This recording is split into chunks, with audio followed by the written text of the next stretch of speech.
Vamos a dar inicio esta tarde en esta manera virtual con este seminario o con esta webinario, como le llamamos ahora más recientemente,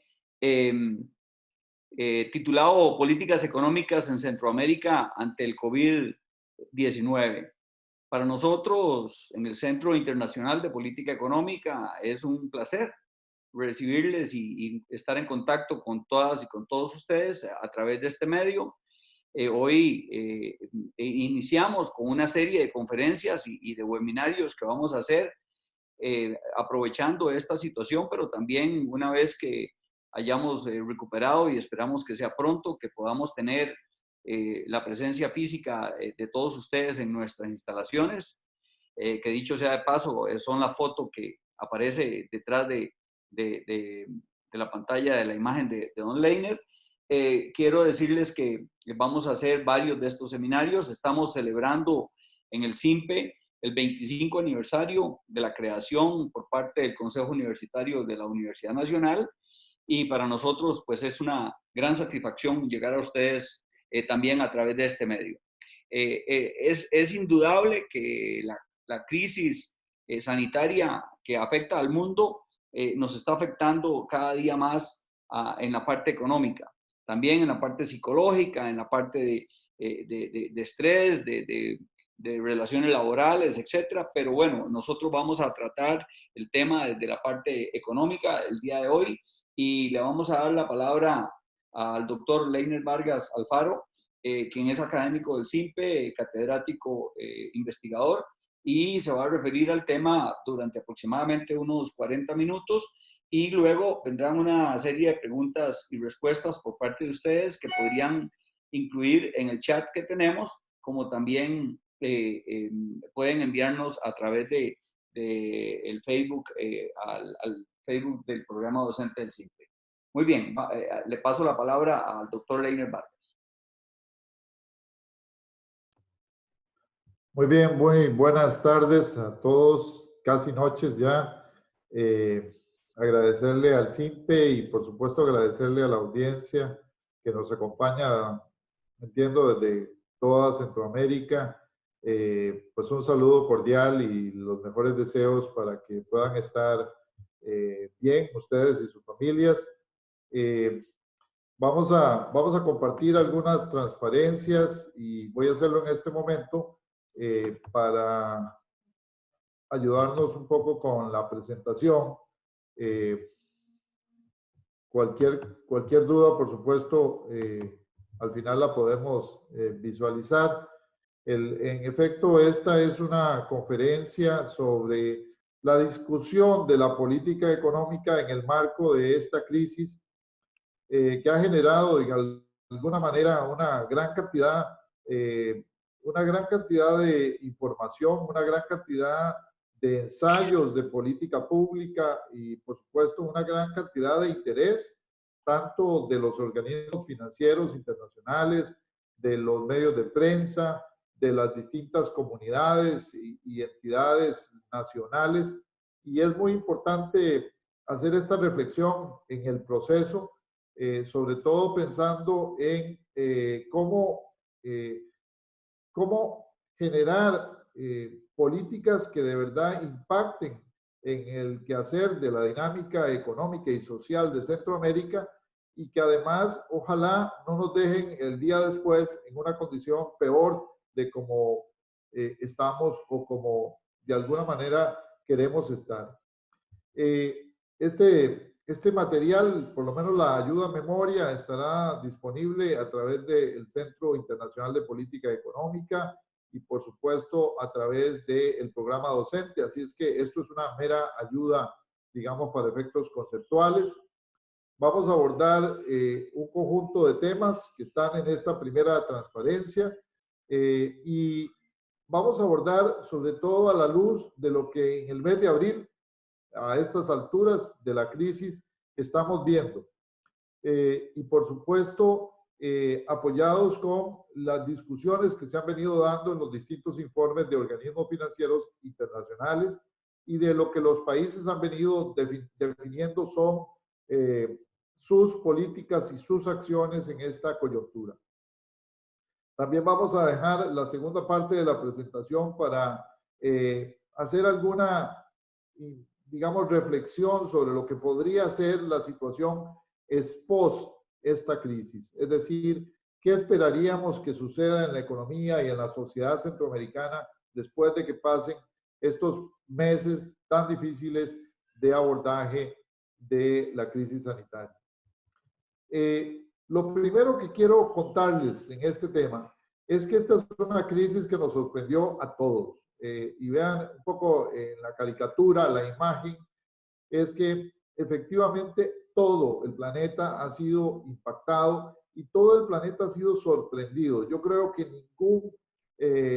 ningún actor de política pública en el planeta a principios del año o a finales del año pasado, más allá de lo que estaba sucediendo en China, de lo cual sabíamos poco a finales del año pasado, hubiese pensado que íbamos a tener una crisis de esta magnitud, con estos impactos en el comercio, en la dinámica de las inversiones, en los mercados internacionales y ni qué decir en la sociedad y en la forma en cómo nos comportamos y actuamos en las distintas dimensiones de nuestra vida en el planeta. Esta situación también nos permite reflexionar qué hacer en un entorno tan disruptivo. Es decir, la situación económica realmente nos pone de frente grandes preguntas de cómo hemos actuado como sociedades hasta los últimos años, qué hemos venido haciendo en materia económica, en materia social, en materia de Estado, y qué podemos hacer para que un poco esto que en la caricatura se dice con un poco de gracia, no nos pase. Es decir, cómo hacer para nosotros ser parte del destino y no que el destino nos tome, digamos, de una manera imprevista. Y en ese sentido, esa es una pregunta, una primera pregunta que me gustaría lanzarle a la audiencia. Es decir, ¿cómo hacemos para convertirnos en actores y no simplemente en espectadores como sociedades ante esta situación que estamos enfrentando? En el proceso de la presentación me gustaría dejar algunos mensajes. Si bien es cierto, buena parte de los países están hoy en día en las carreras de la situación sanitaria, es decir, atendiendo las necesidades de la organización, de la implementación de las medidas sanitarias, del equipamiento, en algunos casos, inclusive la compra externa de medicamentos, de implementos médicos. Lo que ha sucedido en buena parte de los países, yo diría prácticamente en todos, con excepciones, digamos, que ahora podemos discutir en Centroamérica, es que el efecto de cerrar la economía, de cerrar los mercados, de cerrar o de encerrarnos en casa, cosa que es total y absolutamente prudente y correcta desde el punto de vista médico, ha provocado un apagón en la economía. Apagón que se traduce más que proporcionalmente en algunos sectores, en la facturación de algunos sectores y por supuesto que nos afecta. La situación de los distintos países es distinta por la resiliencia que tienen los sistemas de salud, es decir, por la historia, por la inversión previa que tenemos en la región. Y además, cada uno de los países ha tenido su particularidad a la hora de enfrentar la crisis. De tal manera que en este proceso, un éxito en materia de salud puede significar un tropiezo en otro ámbito. Es decir, no necesariamente estamos todos en la misma situación y en la misma coyuntura, pero además los efectos que se puedan traducir en el ámbito económico son diferenciados según el estado inicial de la economía, de la deuda pública, en general de las condiciones de la macroeconomía de cada uno de los países. Cuando vemos los canales de transmisión económicos del impacto de la crisis en cada una de las economías, yo diría que en Centroamérica, a pesar de que somos una región relativamente pequeña, eh, relativamente, digamos, similar, dirían algunos, sobre todo los europeos, tenemos tres subregiones con tres efectos muy distintos. Tenemos un primer efecto que impacta particularmente a países que han hecho un gran esfuerzo por avanzar en la industria turística y en la dinámica de los servicios. Y en ese ámbito están esos cuatro primeros países. Belice, tremendamente dependiente del turismo como una economía, digamos, muy ligada a esa actividad económica, está teniendo un impacto fuertísimo, ha tenido que acudir a una serie de créditos. Costa Rica, Panamá, República Dominicana son economías que han vivido mucho de la dinámica del comercio internacional y particularmente del turismo. Y también han tenido que cerrar fronteras, que cerrar sus lugares turísticos, y eso les está generando un efecto muy significativo en la economía de esos sectores y en los encadenamientos productivos que esos sectores tienen con el resto del sistema económico. En el ámbito de los países del norte de Centroamérica, no es que en todos no tenga un efecto, pero el mayor efecto de la disminución de las remesas, que son los envíos de dinero de los nacionales que se han ido a los Estados Unidos, a Europa, en el caso de los nicaragüenses que viven en Costa Rica, hay una reducción que va entre un 15 y un 20% de las remesas, pero un país como El Salvador o Guatemala, Honduras, que tienen una dependencia muy fuerte de remesas, una caída en las remesas genera un estrechamiento de la calidad de vida de los pobladores de esa región. Esto es un tema bien importante para esos países y entonces su dinámica depende mucho de la recuperación, de la apertura de las economías en Europa y en Estados Unidos, lo cual todavía no se ve venir, por lo menos en algunas ciudades importantes de Estados Unidos y por supuesto en los países del sur de Europa, que es donde tienen la mayor cantidad de centroamericanos en esa condición, digamos, de inmigrantes. Otro de los actores es la situación especial, particular de Nicaragua. Y este es un tema que podría dar para una conferencia en sí misma, porque el gobierno de Nicaragua no ha necesariamente actuado, dirían algunos, de manera responsable. Yo diría que ha actuado de manera muy heterodoxa. Es decir, ha enfrentado la situación como si fuese una gripe más en la economía. Y esto se ve en esta pancarta y en este accionar, ¿verdad? Sobre todo de la parte oficial del gobierno, aunque el pueblo de Nicaragua ha venido como pueblo generando señales de, digamos, de protección ante la situación. Esa mix, veremos por dónde va, pero en el caso de la economía nicaragüense, que tenía ya de por sí un deterioro previo a la crisis del coronavirus, será la economía más afectada en la región. Y digo será porque las proyecciones internacionales hablan de una caída de entre 5 y 6 puntos porcentuales del PIB, es decir, a una situación de recesión con una condición bastante fuerte para este año 2020. En general, las medidas sanitarias han cerrado los espacios para una gran cantidad de negocios. Es común visitar los negocios, sobre todo comercios y restaurantes, todo lo que son sitios públicos, están así como en esa foto que miramos ahí, están vacíos. Hay un gran temor y el proceso de apertura de estas actividades requiere de condiciones sanitarias que aún no se ven en el corto plazo posibles. La situación de las medidas económicas para atender eso nos habla de una cierta cantidad de cosas que se han venido haciendo por parte de los países. pero hay que entender que la economía regional centroamericana tenía un punto de partida ya bastante estrecho en materia fiscal. Todos los países estaban o en una condición de endeudamiento bastante alta o en una condición, digamos, fiscal deficitaria.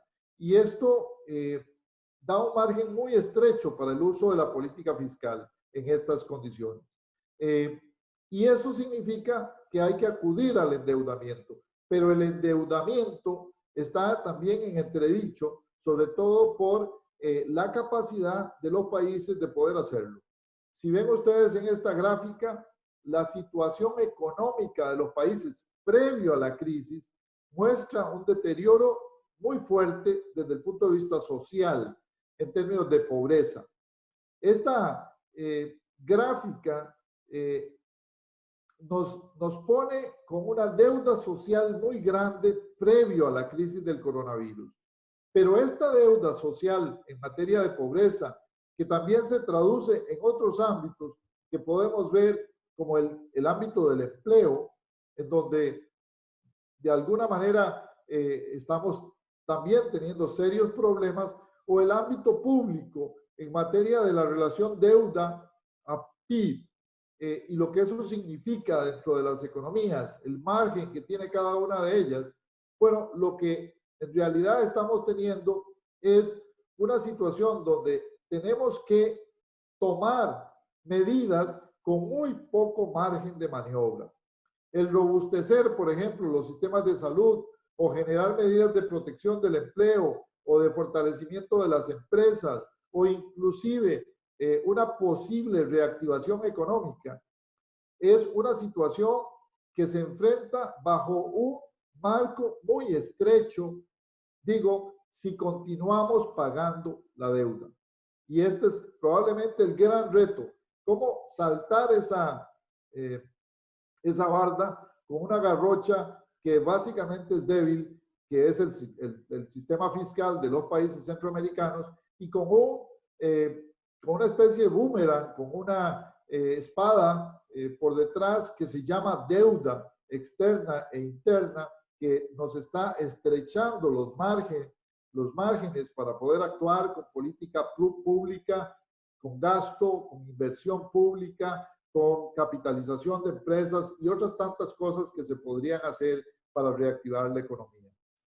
Y una de las cosas que uno esperaría que suceda es que los países, ya una vez, digamos, avanzado en el tema, empecemos a ver qué es lo que hemos hecho bien o qué es lo que no hemos hecho tan bien.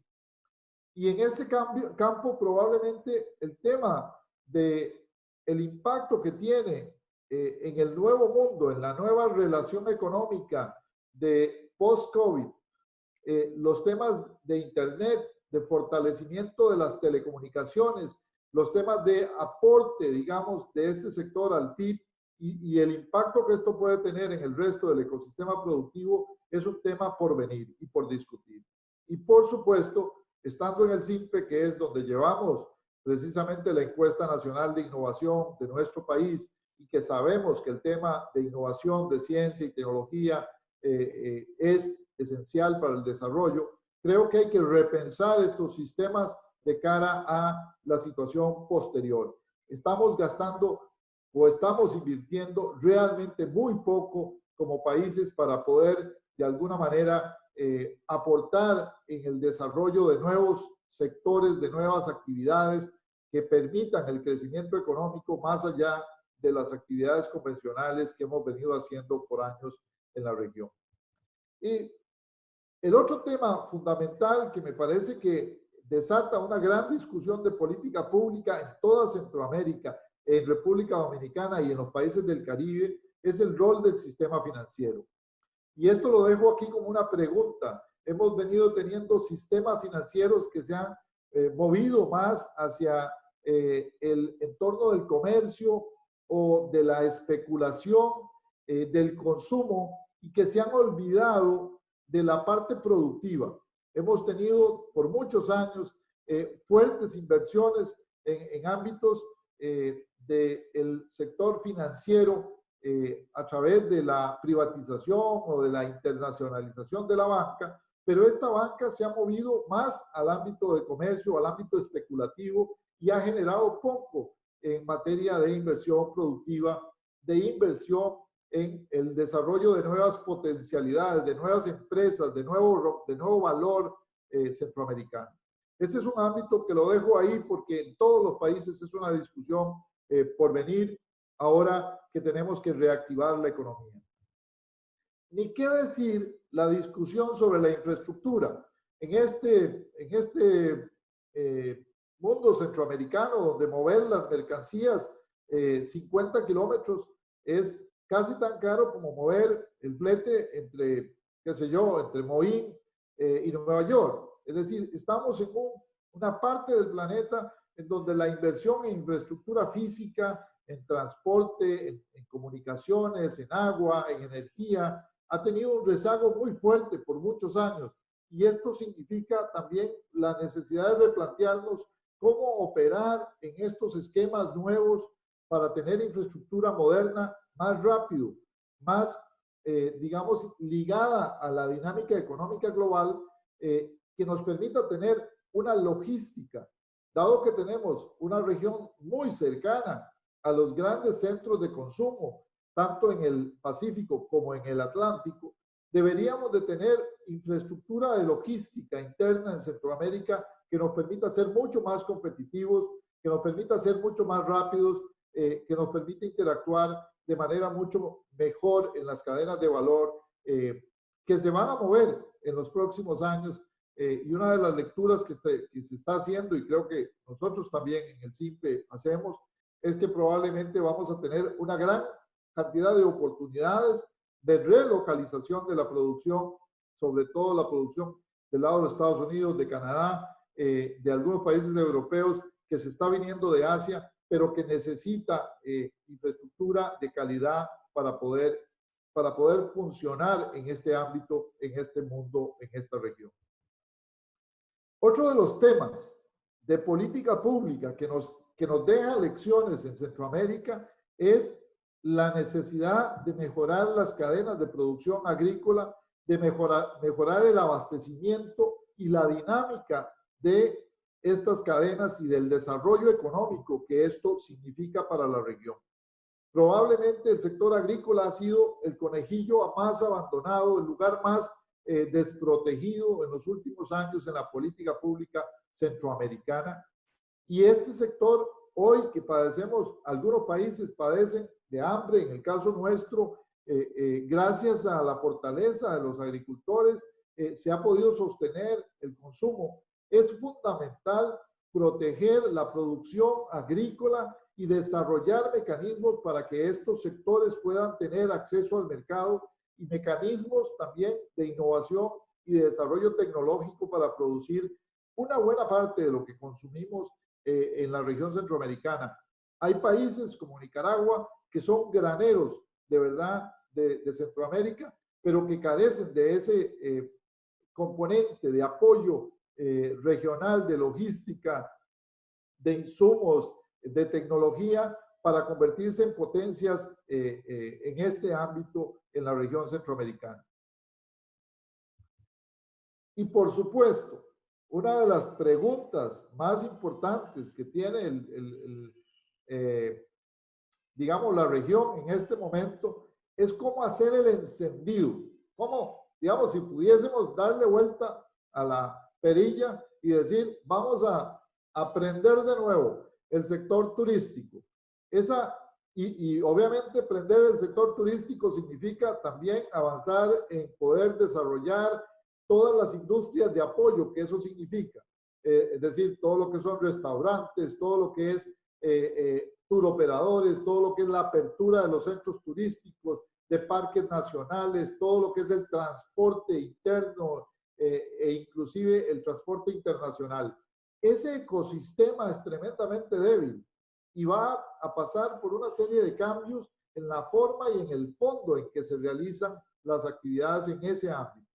Bueno, ¿cómo desarrollar esa nueva dinámica centroamericana y del Caribe en materia de turismo? Es fundamental ¿Y qué condiciones deben de tener los países en el ámbito de la salubridad pública, en el ámbito del transporte, en el ámbito de el acceso y las condiciones de nuestros centros turísticos para poder realmente poder despertar y generar riqueza y volver a generar empleo?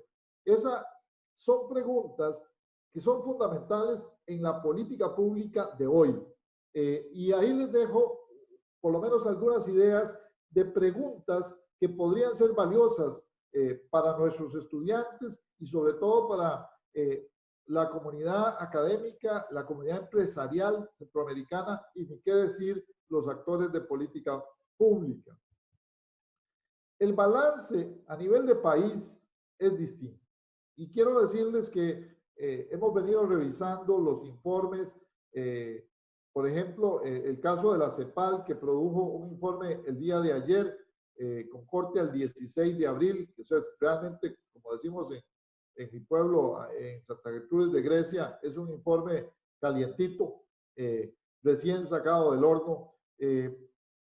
Ese informe corrige lo que en la primera semana fue un informe de CEPAL, digamos, bastante positivo para la región centroamericana y de América Latina. Una de las conclusiones de ese informe es que la región está viviendo la peor crisis de su historia, por lo menos de la historia económica que llevamos. Y eso para la región de América Latina y particularmente para la región de Centroamérica y México significa una noticia bastante fuerte. Sin embargo, cada uno de los países tiene un impacto diferente. La economía guatemalteca tiene una estructura productiva muy distinta y voy a pasar rápido y por supuesto básicamente son de efecto ilustrativo que la de Honduras o que la de El Salvador o que la economía de Nicaragua. Cada una de estas economías, Panamá, República Dominicana o Costa Rica, tienen una estructura productiva diferente y eso nos lleva a que el impacto en la dinámica económica va a tener un efecto distinto. Por ejemplo, en el informe de CEPAL se deja decir que la región va a caer en 2.2% en el año 2020. Pero en cada una de las industrias este efecto es diferente. En las industrias altamente intensivas, digamos, ligadas a este proceso de cercanía de las personas, vamos a tener facturación cero o facturación muy cercana a cero. En la industria agrícola, por ejemplo, tenemos una industria que es muy poco afectada por este factor, sobre todo la industria de consumo local. Es decir, los efectos que tenemos en las economías van a ser diferentes. Los efectos de la crisis sanitaria en el corto plazo y en el mediano plazo van a ser distintos. En el mediano plazo, los efectos van a ser diferentes si actuamos bien en el corto plazo. Es decir, tenemos entonces el gran desafío de cómo sostener al consumo de las familias, de cómo sostener a las empresas, de cómo condicionar la evolución de la crisis. Sin embargo, solo para que ustedes tengan una idea de volumen, del efecto que esto significa, estamos hablando de que va a haber 1 millón de nuevos desempleados en la región centroamericana. Esto no se lo brinca cualquiera. Eso significa que probablemente vamos a tener un crecimiento de 3, 4 millones de personas, de 3 y 4 millones de personas adicionales que van a caer en pobreza y que vamos a tener 1 o 2 millones más que van a caer en pobreza extrema. Es decir, que van a estar en una condición que no pueden pagar el consumo de alimentos. En el caso de algunos países, como el caso de Costa Rica, para los que son de acá, el país está teniendo una recesión que va a caer la producción, según el indicador de CEPAL de hace una semana, de 3.6 negativo. Es la primera vez, el primer organismo que certifica que estamos en recesión y que además va a ser tan profunda. Estábamos con una expectativa de crecer 2,5, un 3%, y vamos a caer a un menos 3,6%. E inclusive, dice CEPAL, esto siempre y cuando la crisis económica la crisis sanitaria pueda salir en el tercer trimestre del año. Es decir, si podemos salir de la crisis sanitaria para el tercer trimestre del año. Si esto tarda más tiempo, la dinámica económica va a seguir cayendo y el efecto va a ser aún mayor. El aumento en la desigualdad, el aumento en la pobreza, el aumento en la exclusión social, el deterioro de nuestras condiciones de vida en promedio van a ser muy fuertes, de acuerdo con lo que indican los organismos internacionales. Claramente, los estados van a pasar a tener números rojos, los que estaban en números verdes, y los que estaban en números rojos van a ser números mucho más rojos aún, desde el punto de vista fiscal. Esto realmente nos habla de la necesidad de un mayor endeudamiento, pero de un mayor endeudamiento de largo plazo, de un mayor endeudamiento que no puede venir condicionado a la venta de activos o a la situación de política pública de ajuste, por ejemplo, en materia de salarios o en materia de temas, digamos, que reduzcan el espacio de demanda, porque estamos ante una crisis esencialmente que ha afectado a la demanda agregada. La oferta agregada está ahí, la producción se puede seguir dando, no la podemos vender, por eso no la estamos generando. En algunos sectores, como el sector de las flores, digamos que es un sector importante para la exportación de algunos países, no se puede producir, no se puede embalar, porque no hay demanda, ni en el mercado local, ni en el mercado internacional. En algunos países, en algunas empresas, se ha estado regalando la producción, por ejemplo, de fruta, porque no se puede vender. No hay restaurantes abiertos para poder generar los enlaces para hacer las compras y las ventas del sector de pescado fresco, por ejemplo, que se tiene que vender al día casi para poder sostener una producción o una dinámica de pesca. Entonces, estamos ante una situación realmente incómoda que nos obliga a reaccionar, y aquí es donde vienen los desafíos, a reaccionar en cómo reactivar, cómo dinamizar, cómo volver a crear riqueza después de que esto pase. Y no podemos dejar de que pase el después para actuar. Tenemos que actuar antes, diseñar antes los instrumentos, ponernos de acuerdo entre los distintos actores antes de que pase la situación, porque si dejamos, por ejemplo, que nuestras empresas lleguen a bancarrota y cierren, estamos ante una situación mucho más difícil, porque hay que volver a crear empresa una vez que pasen estos acontecimientos. Pero ¿a cuáles empresas hay que salvar? ¿En qué condiciones van a quedar? ¿Cuáles son las reglas sobre las cuales se puede reinvertir? ¿Se tiene que usar el crédito o se tiene que usar el capital para reinvertir en esas empresas? ¿A qué tasas vamos a tener esas nuevas condiciones? Es decir, la discusión sobre cómo hacer política pública desde nuestro estado o de cada uno de los estados centroamericanos es una discusión hoy totalmente abierta. Por supuesto que hay que fortalecer la salud. No es posible un proceso de apertura a la nueva normalidad, para decir algo que se ha venido parafraseando en los distintos niveles internacionales. La nueva normalidad es post el COVID-19. Si nosotros no tenemos sectores de salud que ofrezcan condiciones mínimas a las aseguradoras internacionales, por ejemplo, para la dinámica de recepción de turismo internacional. No podemos tampoco crear una apertura irresponsable de la economía si no tenemos condiciones para poder hacer pruebas amplias y poder generar condiciones de salud que atiendan a las personas que lleguen o a los que lleguemos a tener una condición extrema de salud.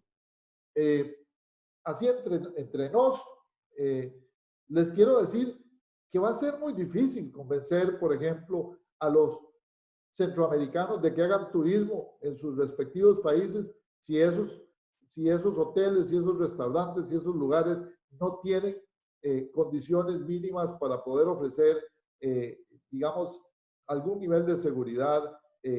Si pensamos, por ejemplo, en reactivar el turismo a corto plazo con el turismo local. En realidad, uno de los grandes temas, y bueno, en el CIPE tenemos a especialistas bastante destacados en este ámbito, en materia de empleo, es cuál va a ser la nueva oferta de empleo, cuál va a ser la nueva estructura del empleo, cómo vamos a generar más empleo, o si, por ejemplo, las empresas que despidieron trabajadores van a recontratarlos en las mismas condiciones, o si van a haber otro tipo de competencias que se van a hacer o requerir en el nuevo mundo. La dinámica, por ejemplo, del sector servicios en salud, en educación, está cambiando completamente con estas condiciones que hoy vivimos. Y eso nos va a provocar una gran, digamos, demanda de nuevas políticas públicas en todos los ámbitos. Pero en el tema del empleo, los empleos perdidos y la calidad del empleo puede cambiar drásticamente producto de esta crisis. Y por supuesto, ¿cuáles van a ser? Y aquí más preguntas, espero en la fase de preguntas responder algunas cosas. ¿Cuáles van a ser esos nuevos sectores de la economía que nos van a dar, digamos, el pan de cada día post esta crisis? ¿Cuáles van a ser las nuevas ramas de economía que se van a desarrollar? Y aquí probablemente algunos están más adelante que otros. Estoy seguro que algunos están pensando en la robótica, en la informática, en distintas aplicaciones, en la industria médica, en todo lo que significa el nuevo mundo de la revolución industrial 4 y 5 que hemos estado estudiando con los distintos compañeros del CIMPE y que hemos estado discutiendo en las mesas de trabajo ahí internamente en los últimos años, particularmente con el proyecto que tenemos con Europa y con la red Globelix. Pero de alguna manera, esta nueva dinámica económica nos obliga a repensar la institucionalidad de soporte, las regulaciones del nuevo sistema económico costarricense, centroamericano, en general. Y bueno, dejo una última reflexión para terminar esta primera parte, compañeros que están encargados, tanto el director del CIMPE como el director del programa docente. Definitivamente, ¿cuál va a ser el rol de la nueva integración económica centroamericana en el marco de la recuperación económica de la región? ¿Cómo vamos a enfrentar desafíos como el desafío de la migración? ¿Cómo vamos a enfrentarnos de cara al nuevo mundo y a las nuevas oportunidades regionalmente? Porque efectivamente tenemos características muy pequeñas cada uno como economía para lograr una reactivación pronta. Dejo por ahí estas reflexiones para no cansar demasiado a la audiencia y por supuesto para pasar a la fase de preguntas. Don Marco, don Holman, muchas gracias a todos por la paciencia y la posibilidad de hacer este primer webinario desde el CIMPE. Muchas gracias, Leiner, por la presentación. Agradecerles a quienes nos acompañan en este primer webinar. Para los que tal vez no me conocen, mi nombre es Marco Otoya, yo soy el coordinador del programa docente del CIMPE y aprovechamos para invitarlos a ingresar a nuestro Facebook, tanto del CIMPE como del programa docente, para que conozcan también nuestros programas de maestría. Nosotros tenemos, además de nuestra orientación hacia la investigación, 3 programas de maestría, uno en la parte de política económica, otro en el área de la gerencia del comercio internacional y un tercer programa en lo que son la gestión y las finanzas públicas. Vamos a pasar a las preguntas que nos han estado facilitando mediante el chat o que nos enviaron previamente también por correo electrónico. Y tenemos una primera pregunta que nos había llegado por correo electrónico para don Leiner, que nos dice Luis Sánchez: ¿cómo hacer para que la economía financiera esté al servicio de la economía real y no al revés? Don Leiner, no sé si tenemos, creo que 4 en lista. Vamos contestando una a una, no sé si te parece. Yo tengo 6 preguntas. Ok, bueno, vamos a empezar con esta, si les parece. Vean, este es un debate de largo alcance. Definitivamente con la crisis financiera internacional se mostró que la condición de los bancos era muy vulnerable. Los bancos han hecho un proceso de capitalización importante. Se ha fortalecido la regulación en los sistemas bancarios. Sin embargo, en la región centroamericana creo que faltan algunas normas adicionales. Creo sinceramente que debemos regular la tasa de interés de usura, que debemos poner un margen de mínimo de decisiones de financiamiento a favor de la producción, dejando el ámbito de la producción muy abierto, pero definitivamente es importantísimo que los bancos se dediquen a financiar la producción, el desarrollo de nuevas potencialidades, capacidades, y esto que no sea un residuo que se haga a través de los sistemas públicos, como el sistema de banca para el desarrollo, los sistemas de financiamiento de MIPYMES, etcétera. Me parece que los bancos deberían de tener una creciente cartera dedicada a la producción, y esto debería ser una condición fundamental para que utilicen el ahorro de los y las centroamericanos para poder de verdad hacer que haya una conexión entre la dinámica del sector financiero y la dinámica productiva de los países. Gracias. También Gerald Solano nos dice: algunas personas se han opuesto al plan del gobierno en cuanto a la inversión millonaria anunciada en infraestructura. Dadas las condiciones de la crisis, el Estado deberá ser uno de los principales inversores en infraestructura y otros como forma de reactivación de la economía. ¿Cuáles son sus valoraciones al respecto? Más allá de la necesidad de tener controles de calidad en la decisión de la infraestructura, controles en el tema ambiental, controles en el ámbito de generar, digamos, el mínimo impacto posible en el bienestar de las personas, la infraestructura pública a través de distintos mecanismos de asociación con el sector privado es fundamental para reactivar las economías.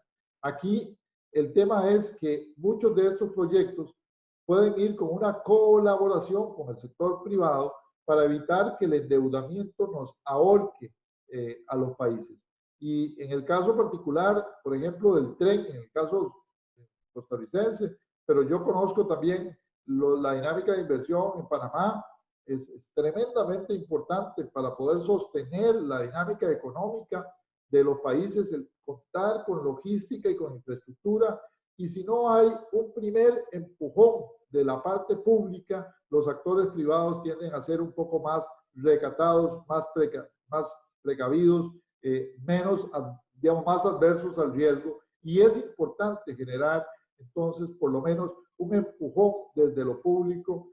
Así es que yo soy, de hecho, un promotor. No es lo mismo endeudarse para tener una infraestructura como el tren, o tener una infraestructura en un puerto, o tener un nuevo aeropuerto, o tener un canal interoceánico, que endeudarse para gasto corriente o algunas otras decisiones que no son tan estratégicas en el país.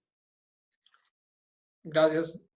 Doña Shirley Benavides, directora de la Escuela de Economía, un cordial saludo también para ella. Nos pregunta cuál debería ser el papel de las universidades públicas en las condiciones actuales.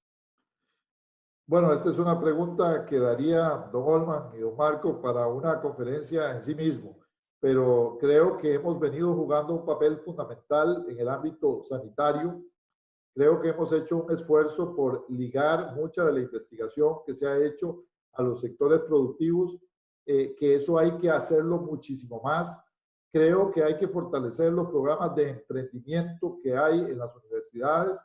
Es fundamental que adecuemos la oferta académica a la dinámica de esta nueva revolución 4G que estamos viviendo, y además me parece muy importante generar condiciones para una extensión, una relación con el sector productivo, con el sector social, con las regiones del país, que de alguna manera en algunos aspectos quizás hayan grandes oportunidades de mejora de nuestro quehacer y que podemos hacerlo aliados como 5 universidades en el caso costarricense y aliados con el sistema centroamericano de universidades y por supuesto vinculados a una gran red mundial de conocimiento que hoy está abierta y que es una gran oportunidad para la región. Así que vital el funcionamiento adecuado de las universidades públicas y privadas en la región. Si le parece, tengo un par de otras preguntas también y aprovecho para ampliar lo que Marco decía. En el SIMPE estamos de 25 aniversario y tenemos varias sorpresas importantes. Una es que vamos a abrir un doctorado, Dios mediante, en el segundo semestre de este año y también les invitamos a que revisen toda la información. El doctor Fernando Sáenz será el coordinador o es el coordinador ahora desde ya del doctorado y les invitamos a que se unan con nosotros. Le voy a hacer 2 preguntas, don Leiner, porque tengo 6 preguntas más aquí en fila. Entonces, como para ir sumando. Una es don Nirso Díaz, nos pregunta si ha impactado a Centroamérica más negativamente lo que está sucediendo en el turismo que la caída de los precios del petróleo en general. Y la segunda de doña Maribel Quiroz, que dice, nos coloca este virus del COVID-19 ante el reto de redefinir el tipo de Estado que queremos y que realmente merecemos. Esas 2. Bueno, igual la primera pregunta es una pregunta interesante. En los informes que ha hecho tanto el BID como la CEPAL se ha marcado la diferencia entre los países productores de materias primas, sobre todo los países del Cono Sur, que están muy ligados, por ejemplo, a la producción de minerales, cobre, plata, etcétera, y los países que están vinculados a ser exportadores de petróleo. Estos países están sufriendo una verdadera calamidad, para no llegar a decir catástrofe. Las cotizaciones a principios de esta semana del petróleo llegó a valores negativos para las ventas en mayo, y eso significa que el petróleo está por el suelo y la industria del gas natural, que era una industria creciente en algunos países de la región, ha caído de verdad. No me imagino cómo puede estar, por ejemplo, la República de Trinidad y Tobago, la situación venezolana, la situación colombiana y por supuesto México y sus nuevas inversiones en el ámbito de la industria petrolera. Esta dinámica va a generar un empobrecimiento muy fuerte en estos países. Yo creo que en el caso de la región centroamericana, los canales de transmisión, como les decía en la presentación, son otros. Es más el turismo, es más las cadenas globales de valor y su pérdida de partes en la logística, es por supuesto la dinámica de consumo interno, pero no es tanto el tema del petróleo, aunque en caso de Guatemala hay alguna producción que valdría la pena considerar. En general, más bien hemos tenido por ese lado un efecto de alivio en nuestra factura petrolera. La pregunta de Maribel, a quien le envío un saludo cordial, por supuesto. Yo creo que el Estado está en una permanente transformación, y en este proceso vamos a necesitar tener una especie de empujón de este sector, del sector público, porque definitivamente el sector público juega un papel central en el proceso de reactivación y en el rediseño de la sociedad sobre la cual vamos a vivir post este COVID-19, si Dios y y bueno, las condiciones nos lo permiten, ¿verdad? Y digo vivir porque no sabemos cómo va a pasar esta situación en unos meses.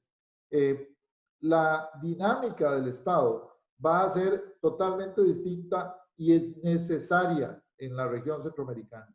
El tema de salud va a ser fundamental, pero también el tema de cómo rediseñar otros ámbitos de la vida pública. Ya les mencionaba la regulación de los sistemas financieros, ya mencionaba el tema de la educación y por supuesto otros elementos del Estado van a necesitar un refrescamiento, una reinvención, una especie de revitalización de la política pública en Centroamérica, la integración centroamericana. Es decir, yo creo que estamos viviendo para instituciones como el SINPE, compañeros que nos acompañan, es de verdad un momento crucial porque es un momento de pensar, de rediseñar, de abrir la oportunidad a tener una nueva versión de Estado, ojalá más cercana al ciudadano, ojalá con mejor impacto, con mayor impacto en la calidad de vida de las sociedades de la región. Gracias, don Leiner. Hay dos preguntas, tal vez las voy a hacer juntas porque están relacionadas un poco al sistema financiero o a la banca en general. Una es, ¿qué papel debería jugar la banca estatal en Costa Rica por parte de don Fernando Quesada? Si debería entrarle a presionar las bajas en las tasas de interés y no alinearse a la banca privada. Y la otra de don Luis Padrigal, que nos dice, o nos pregunta más bien, si el Banco Central debería sacrificar un poco la inflación con el objeto de buscar mayor crecimiento y reducir el desempleo. Sí, bueno, son ambas del sector financiero, pero es extrañísimo lo que ha venido sucediendo en el caso de Costa Rica. Para los centroamericanos que nos están escuchando, la política pública, por ejemplo, ha sido bajar los encajes, ha sido bajar la tasa de referencia del Banco Central, y lamentablemente los bancos se han estacionado en tasas de interés tremendamente altas. En algunos casos siguen manteniendo tasas en tarjetas de crédito y otros instrumentos por encima hasta del 50%, cuando la tasa básica pasiva está cercana al 3% y los valores de la tasa de referencia del Banco Central están muy por debajo. Creo que en definitiva los bancos públicos juegan un papel central, pero están jugando de verdad un papel bastante negativo, yo diría, en materia de crédito. Están haciendo algunos espacios con nuevas oportunidades, pero creo que se requiere un reacomodo de la lógica del sistema bancario público para que también haya un reacomodo en el sistema bancario privado.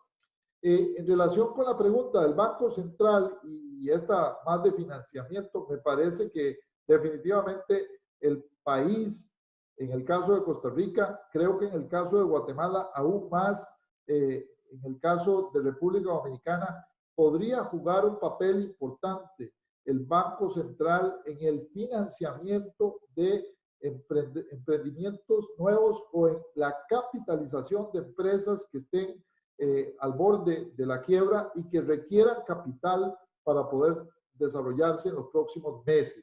Me parece que ahí tenemos una discusión entre los ya añejos monetaristas, sobre todo en Costa Rica, ligados a la Academia de Centroamérica, y los economistas más, digamos, más neo-schumpeterianos o economistas, digamos, más keynesianos que tenemos en el país, porque definitivamente el papel de la política monetaria va a ser vital, está siendo vital en Europa, está siendo fundamental en Estados Unidos, es tremendamente disruptiva en el caso de China, y yo creo que en algunos países de América Latina también ya se escuchan voces de financiamiento desde el Banco Central en una economía que está parada, que está prácticamente agotada, y yo creo que ese instrumento será fundamental para reactivar la economía. Esperemos poder lograr algún espacio con las autoridades del gobierno en la región. Quizás los organismos regionales como CEPAL, el BID, han venido mencionando esta posibilidad para que los países tengan un alivio sin tener que endeudarse fuera a tasas muy altas. Bueno, me toca de nuevo hacerle un par de preguntas, don Leiner. Una es de, bueno, don Jeremy tenía varias, pero voy a sumarlas como lo siguiente. ¿Cuáles cree que serían los sectores más propensos a reactivarse en el corto plazo, un poco después de esto? Y hay una pregunta que está replicada tanto por Karina Baranovich como por Catherine Verdugo. ¿Será recomendable las alianzas público-privadas? Bueno, la primera es una pregunta que nos hacemos. Yo creo que ya está en la agenda del gobierno de la República, en el caso de Costa Rica, en algunos países también está en discusión, y es cómo volver a encender la economía. Esa es la pregunta. La respuesta es cómo hacerlo sin que tengamos un retroceso en materia sanitaria. Y esa es la discusión que en este momento tenemos que tener en cada uno de los países. En primera instancia, los sectores que no van a recibir un visto bueno son todos aquellos sectores donde hay una, digamos, una congregación de personas, un cúmulo de personas muy juntos. Eso significa que, por ejemplo, todo lo que son espectáculos públicos, todo lo que son el sector del deporte, el sector de la cultura, el teatro, la música, toda esa parte que generalmente estaba asociada con un conglomerado de personas va a estar todavía apagado por un periodo importante. Los sectores que tengan menos interacción social pueden empezar a tener más dinámica. Digo, la agricultura, digo, el comercio. El comercio va a reinventarse a través de mecanismos de comercio electrónico o mecanismos de menos contacto. Es decir, vamos a tener que entrar a una librería dosificados, por ejemplo. Para quien me hizo la pregunta, eso significa hacer fila para entrar, por ejemplo, a un restaurante, porque el restaurante va a estar en una condición de mucho menos aforo. Ni qué decir otros tipos de comercio. Y en el caso de servicios que se puedan brindar vía Internet, definitivamente este es el momento para reinventarse y lanzar una gran cantidad de servicios que por cierto tiempo han estado ahí recibiendo dinero, digamos, físico. Ahora vamos a tener que irnos a definitivamente mecanismos digitales. Vamos a reactivar la economía si hacemos una gran reinversión o reinvención de instrumentos digitales. Y a la respuesta de la colega Verdugo y la pregunta sobre las alianzas público-privadas, creo que la discusión hacia adelante no debe ser ideológica. Poner la discusión del diseño de la nueva sociedad sobre prejuicios ideológicos puede ser muy peligroso. Es muy importante que se ponga de frente los requerimientos de la sociedad, que se ponga de frente el enfrentar los desafíos con pragmatismo, y eso sí, en hacerlo bajo políticas públicas que no estén acuerpadas simplemente para proteger a un sector o a un grupo de interés, sino que estén asociadas con el bienestar de la colectividad. Ahí es donde yo creo que lo haga el sector privado, que lo haga una alianza público-privada, que lo haga el sector público, es independiente. Ahora, en sectores como el agua, como la salud, como la educación, hemos visto que hay una necesidad de que se genere política pública y que la empresariedad pública tenga un peso importante para que la dinámica económica pueda recibir los beneficios de este tipo de sectores. Gracias, Leiner. También quiero recordarles que estamos haciendo la transmisión de este webinar en nuestro sitio web, perdón, en nuestra red social de Facebook del Centro Internacional de Política Económica, que también ahí lo pueden revisar posteriormente, y esperamos compartirles también la grabación. Hay dos preguntas o tres que creo que podría reunir en una, que están relacionadas con el tema de la Caja Costarricense del Seguro Social. Entonces, Emanuel Barbosa nos pregunta cómo fortalecer el IBM, que se proyectaba a quebrar en el 2037, si se está desfinanciando la caja debido a menores cotizaciones y ya se habla de tocar la reserva. Hay posibilidades de minimizar la informalidad en el corto plazo, dada la coyuntura sanitaria. Y también don Michael Phillips nos dice cómo fortalecer la economía cuando el sistema de salud costarricense requerirá cada vez más y más recursos para manejar o controlar la actual pandemia. Bueno, el sistema de salud costarricense está siendo reconocido internacionalmente en varios medios. Hoy se publicaron algunos informes sobre cómo es la dinámica y cuáles son los resultados de los distintos sistemas de salud para atender la pandemia. Y estamos siendo premiados como uno de los países del mundo que mejor ha atendido el tema de la pandemia en el caso del sistema de salud costarricense. En el caso de los sistemas de salud de la región hay digamos, claroscuros y hay deficiencias en algunos de ellos, sobre todo en la atención y en la cobertura. Así que hay esfuerzos gigantescos por hacer en reinventar los mecanismos financieros para poder tener acceso a la salud pública, ojalá de una manera colectiva. El tema de la salud es que es un problema colectivo, es de colectividad, no es un tema individual. Esta pandemia nos ha dejado claro que nada gano yo con estar, digamos, sano, si mi colectivo en el que interactúo hay alguno de las personas que no está sana. Y ese colectivo puede ser desde el chancero que me vende chances en el mercado, hasta la cocinera que en el mercado me vende una sopa, una olla de carne, como decimos los ticos, o una pupusa si estamos en El Salvador, o no sé, un patacón allá en República Dominicana. Nosotros tenemos que pensar en un sistema de salud esencialmente público, que tenga financiamiento tripartito, pero que los estados estén involucrados con un financiamiento de largo plazo para la infraestructura del sistema, que es tremendamente cara y que hoy estamos viendo, además, tener los adelantos tecnológicos va a significar un gran esfuerzo. Así que, en definitiva, son preguntas muy importantes. Y a don Michael, mire, en realidad, yo diría que proteger el sistema de salud es una situación que no podemos dejar de hacer en el caso de Costa Rica. Son muy lamentables las declaraciones del ministro de Hacienda de Costa Rica de esta semana sobre que no hay dinero para poder compensar, por ejemplo, las pérdidas que ha tenido el sistema producto de la pandemia. Me parece que el país tiene que hacer un esfuerzo de financiar infraestructura, de financiar logística, de seguir junto a las universidades públicas mejorando la capacitación de los médicos.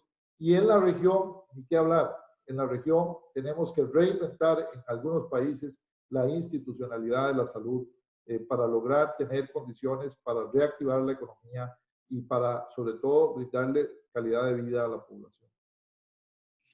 Un saludo también a los compañeros de PPS, que veo que hay varios, entre ellos Juan Carlos Mora, que nos decía que una de las cosas es la aplicación de la prospectiva, cosa que se nos pone bastante cuesta arriba ahora, pensar en cuál va a ser el futuro cercano y el futuro que nos viene. Tal vez Don Leiner puede comentar sobre eso, aunque es más, no era ninguna pregunta, sino una observación.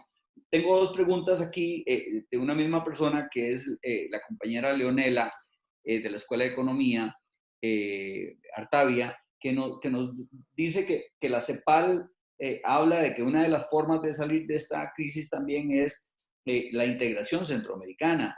Enfatizar en eso. ¿Será esto posible? Pregunta ella.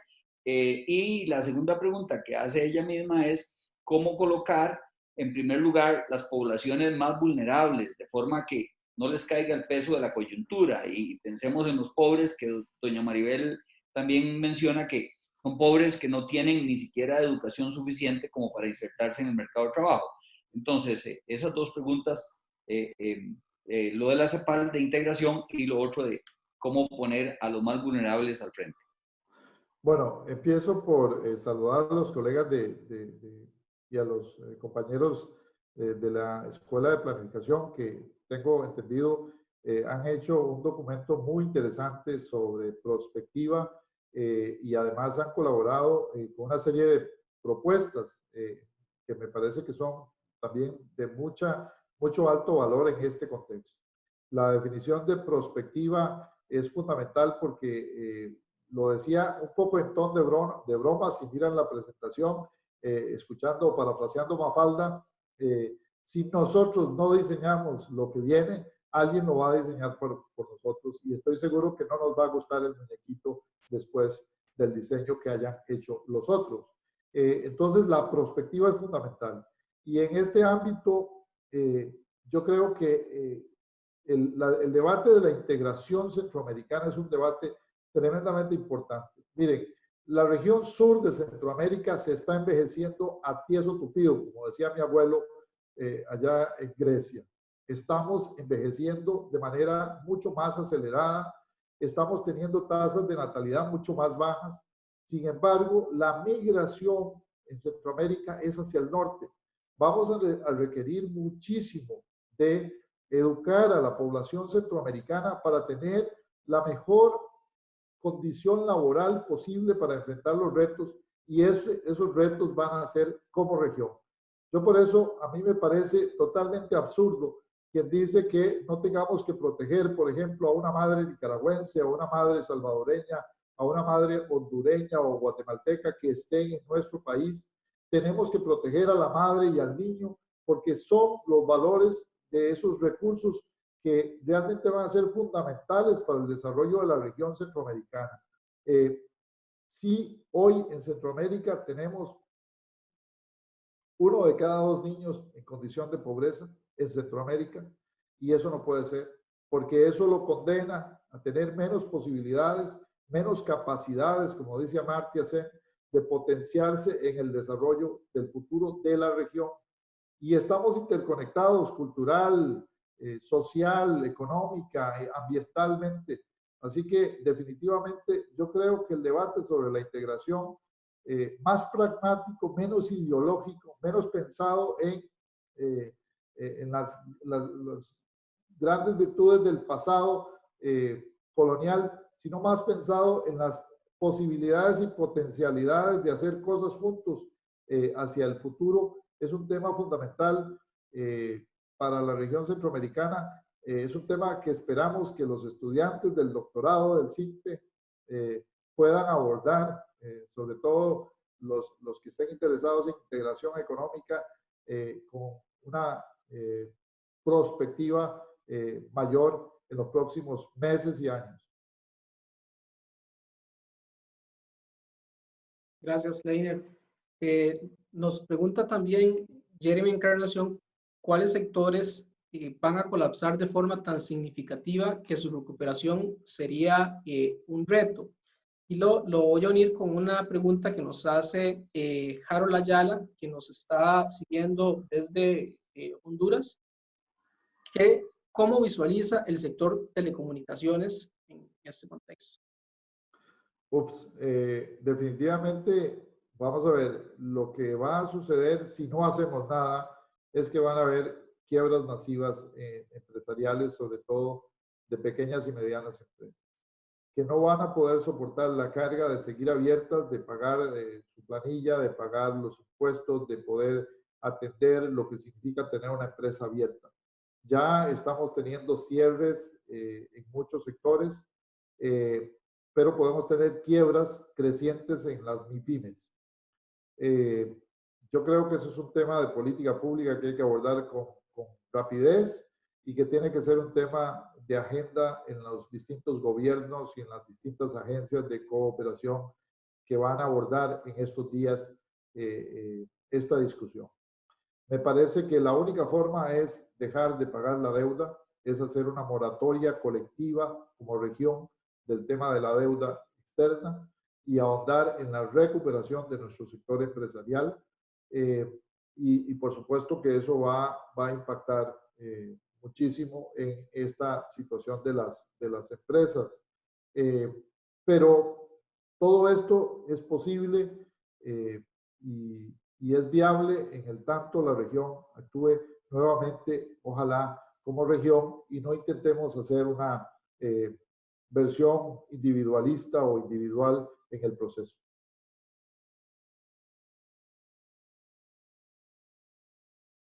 Muchas gracias. También tengo otra pregunta aquí de Emilio. Bueno, también es una afirmación, sobre todo de Emilio, que nos dice menos robótica e informática y más desarrollo local, mayor eficiencia en la agricultura. Y también nos pregunta o nos dice Carlos Flores Campos, las políticas aplicadas por el actual gobierno vienen a golpear fuertemente los salarios de todos los trabajadores. Esto provoca que la economía se contraiga. Entonces, ¿cuál sería, en su opinión, la política que se debería seguir?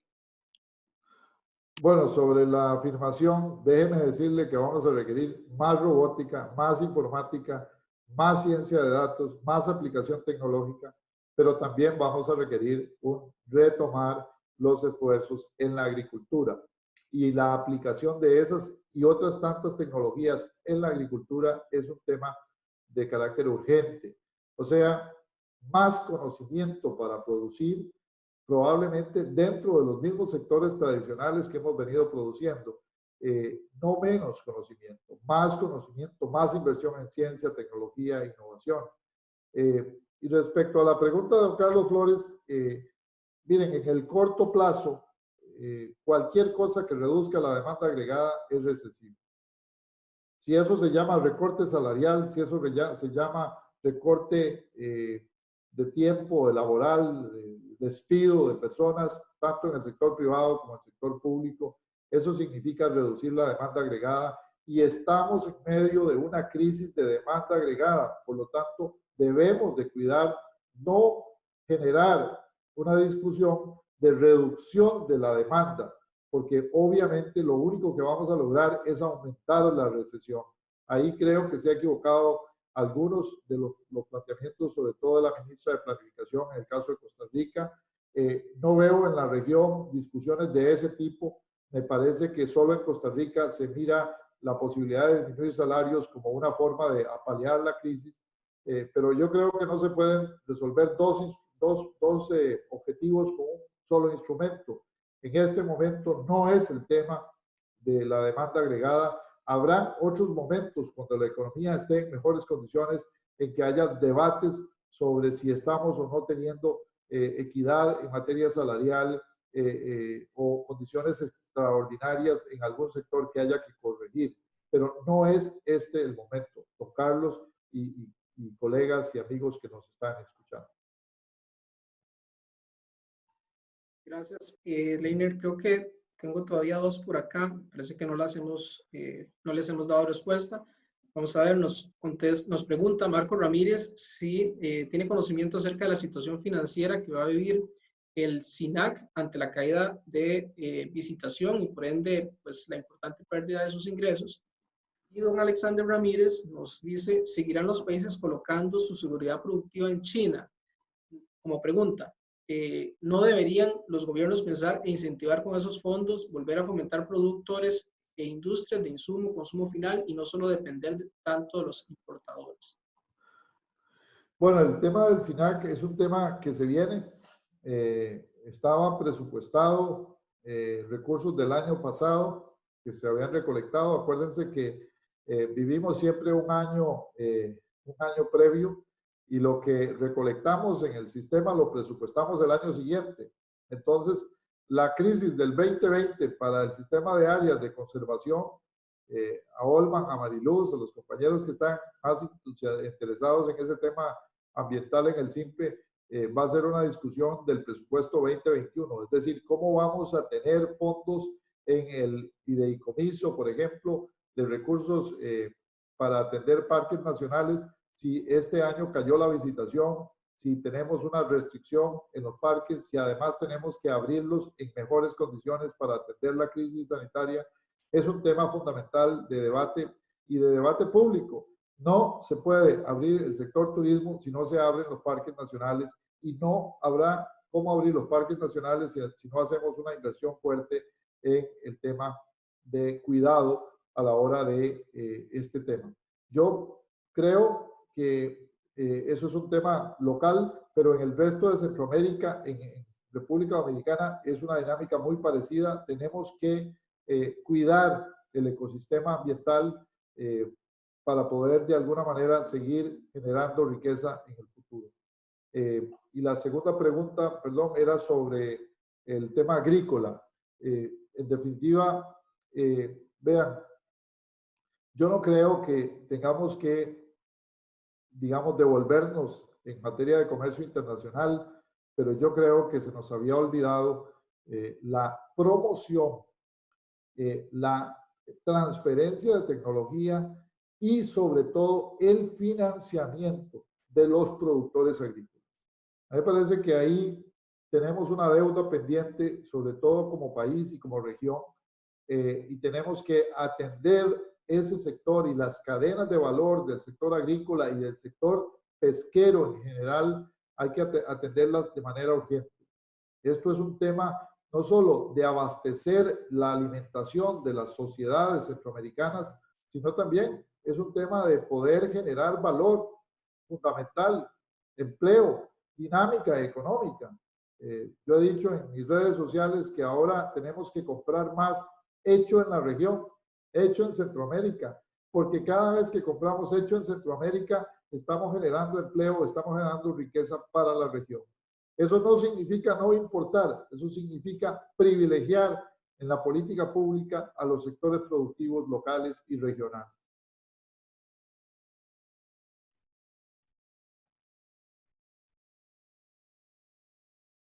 Don Olman, tiene el audio en silencio. Claro, tengo el audio en silencio. Esto hay que irse acostumbrando, ¿no? Yo no tengo más preguntas, pero si tú tienes, le paso la palabra, y si no, a mí me gustaría hacer un comentario también antes de que don Leiner haga un cierre. No, creo que no. Igual revisaríamos si nos queda alguna pendiente, y con mucho gusto también creo que don Leiner nos ayudaría para enviarles una respuesta por correo si nos quedó alguna pendiente. Sí, a mí me gustaría, de parte del SINPE, antes de que don Leiner haga un cierre del webinario, hacer una llamada de atención, bueno, hacer una invitación y una llamada de atención sobre el tema. La invitación es que las personas que no han revisado el documento sobre 18 medidas para atender la crisis que elaboramos entre todos los compañeros y compañeras académicas del SINPE, y que está colgado en la página web y que ha tenido alguna difusión en algunos medios de comunicación, pues está ahí disponible. Hay varias de esas medidas que ya se han tomado en cuenta. El gobierno ha hecho algunas medidas que van en línea con eso, y también la Asamblea Legislativa ha tomado algunas decisiones, y nos alegra muchísimo, pero todavía hay algunas cosas de las cuales se podrían también alimentar mucho más. Y la llamada de atención es que yo quisiera como que cerrar diciendo que en el SINPE estamos trabajando, en la Universidad Nacional estamos trabajando muy fuertemente para llevar ideas, innovación, creatividad, para ayudar en enfrentar esta pandemia, tanto en la parte económica, de salud, psicológica, de mercado laboral, en fin, todos los ámbitos del área de esta problemática. No es el momento de polarizarse. Siento yo que algunas fuerzas y algunos grupos están encantados y están aprovechando para sacar agua de su molino y polarizar. Yo creo que debemos más bien buscar entre todos salidas, especialmente porque estamos en una coyuntura muy, muy, muy difícil que apenas comienza. Yo espero que pronto las autoridades nacionales vayan liberando y permitiendo la apertura de la economía, y con esto pues la reactivación poco a poco. No creo que va a ser un salto o un brinco o un rebote como algunos economistas lo han planteado. Tal vez don Leiner se puede referir a eso con el cierre, pero lo que sí es claro es que la situación económica es lo más difícil que hemos enfrentado y va a ser lo más difícil que hemos enfrentado en la historia de nuestra querida patria. Yo quisiera compararlo como, para las personas que son del sector público, que están presentes en este webinario, tal vez se acordarán hace un año o un par de años cuando no teníamos plata para el aguinaldo en diciembre y nos atrasaron el aguinaldo y todo, y parecía que no iban a pagar. Bueno, hoy el sector privado, los trabajadores y trabajadoras del sector privado, no solo no tienen eso fijo, sino que no tienen su salario del mes. Imagínense lo grave que eso puede ser. Entonces, todos y entre todos somos los que tenemos que contribuir para la salida de esto y es un gusto pues que nos hayan atendido y nos hayan acompañado en este primero, pero de muchos webinarios que vamos a hacer. Adelante, don Leiner, le doy la palabra, salvo que don Marco quiera decir alguna cosa antes. No, solamente nos preguntaban dónde podían obtener el documento de propuestas. Ya les compartí la dirección www.simpe.una.ac.cr y más bien agradecerles a todos también por su participación de mi parte. Y adelante, don Leiner.